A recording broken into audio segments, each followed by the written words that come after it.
Well, this final tribute, final funeral for George Floyd is going to happen over the course of 2 days. Now, this Monday will be the public part of this funeral, a public viewing of George Floyd's body at the church where that ceremony will be taking place on Tuesday. This public viewing, as you mentioned, will last for 6 hours. There are thousands of people expected to come and pay their final respects to George Floyd. Of course, this being still a situation of coronavirus, there will be some very strict rules in how people can go in. People will be able to go in 15 people at a time, only spending a maximum of 10 minutes.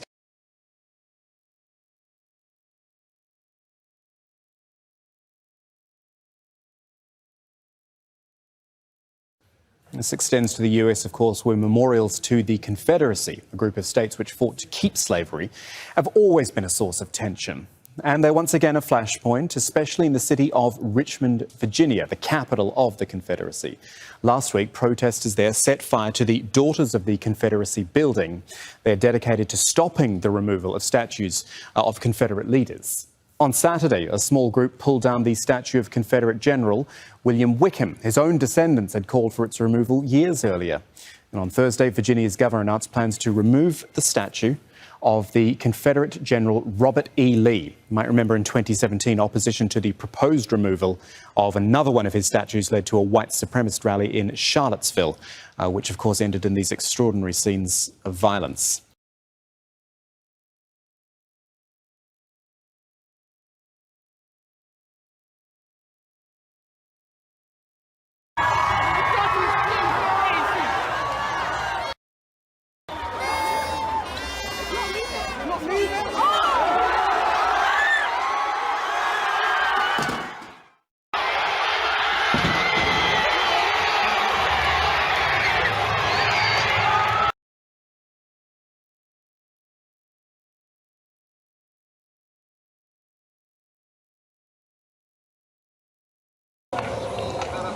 Families and relatives of the 298 victims of a Malaysia air flight MH17 will see their day in court today, as the trial of 4 men accused of downing the airliner in 2014 gets underway. Proceedings were paused in March as coronavirus lockdowns swept through Europe. The Amsterdam to Kuala Lumpur flight was shot down while it was flying over the war zone in eastern Ukraine. Ukrainian military aircrafts had been shot down in the same area just weeks earlier by pro-Russian rebels. Investigators say the plane was hit by a Russian-made anti-aircraft missile. They believe 4 militiamen are responsible, including Igor Girkin, the chief of pro-Russian military operations in the Donbas. But while Girkin has admitted moral responsibility for the crash, he hasn't admitted direct involvement.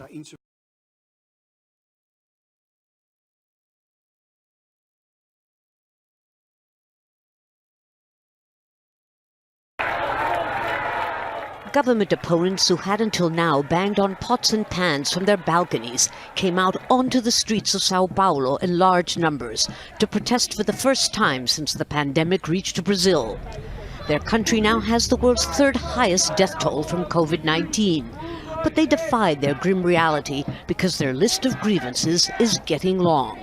Many use the occasion to also show their support for the Black Lives Matter movement. But the strongest message was against what many Brazilians see as an attempt by their president and his supporters to subvert democratic institutions, especially the Supreme Court, which Bolsonaro threatens to shut down. Bolsonaro is a fascist, and I don't want this country to turn into a dictatorship. I already lived through that.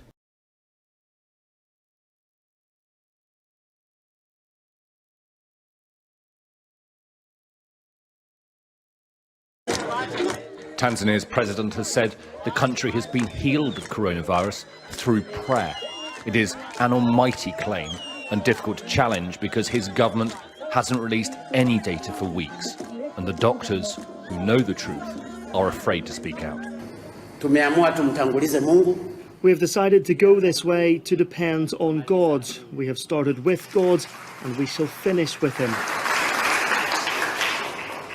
In reality, God has answered our prayers. The number of infected patients is dropping.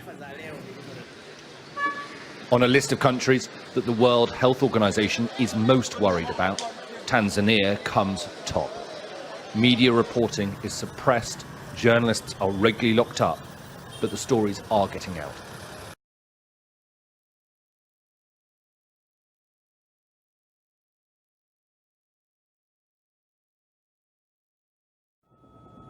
Locked in a prison yard with nowhere to hide, tear gas is fired, sending inmates running. The chemical was used a number of times across several yards as guards with dogs and batons moved in. They were called in after inmates began fighting. Residents nearby overheard guards repeatedly yelling at prisoners to lie down.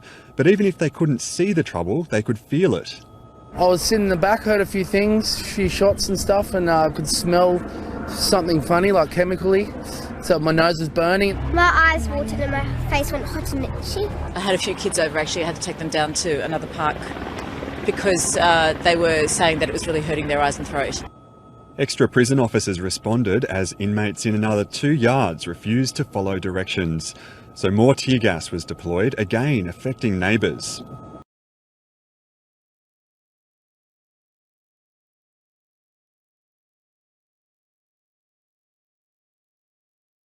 Now, India is now the 6th most affected country due to the coronavirus pandemic. After having reported a maximum spike in the COVID-19 cases, India has surpassed even the worst affected European nations such as Italy and France. However, the government has continued to move ahead with its unlocking policy to revive the economy. Now, in the last 24 hours, India has reported its highest ever spike in the coronavirus infections, a record number of 9,983 people were found to have contracted the infection after the government carried out widespread testing to limit the spread of the virus. Now, India has also reported its first case of COVID-19 on the 30th of January, and today the country has got more than 126,000 active cases.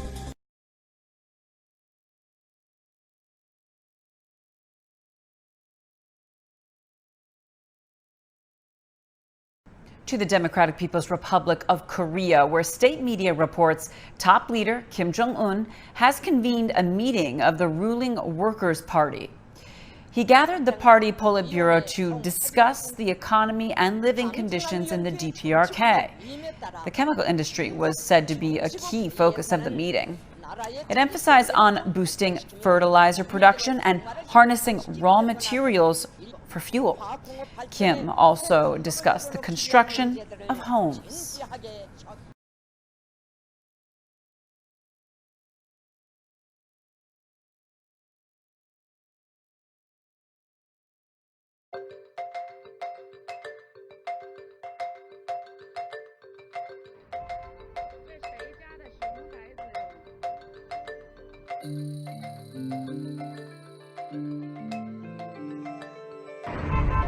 这谁家的熊孩子哟？小朋友，你到边上来嘛，小朋友。小朋友，你到边上来，小朋友。